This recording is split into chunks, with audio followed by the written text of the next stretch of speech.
ನಾಟಿ ಕೋಳಿ ನೈಸರ್ಗಿಕವಾಗಿ ಬೆಳೆಯುವುದರಿಂದ ಅವುಗಳಲ್ಲಿ ಕೊಬ್ಬಿನ ಅಂಶ ಕಡಿಮೆ ಇರುತ್ತದೆ ಮತ್ತು ಪ್ರೋಟೀನ್, ವಿಟಮಿನ್ 12, ವಿಟಮಿನ್ ಡಿ ಮತ್ತು ಒಮೆಗಾ 3 ಇರುತ್ತದೆ.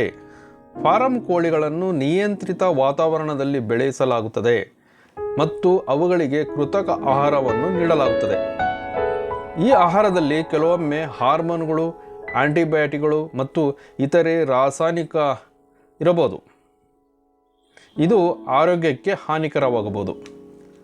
ನಾಟಿ ಕೋಳಿಗೆ ಹೋಲಿಸಿದರೆ ಫಾರಂ ಕೋಳಿಗಳಲ್ಲಿ ಪೌಷ್ಟಿಕಾಂಶಗಳು ಕಡಿಮೆ ಇರುತ್ತದೆ, ವಿಶೇಷವಾಗಿ ಕೊಬ್ಬಿನಾಂಶ ಹೆಚ್ಚಾಗಿರುತ್ತದೆ.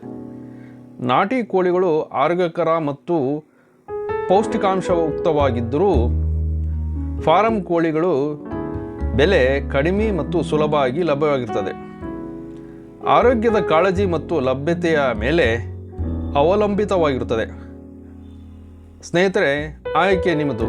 ನಿಮಗೆ ನಾಟಿ ಕೋಳಿ ಬೇಕಾ, ಫಾರಂ ಕೋಳಿ ಬೇಕಾ, ನಿಮ್ಮ ಆಯ್ಕೆ.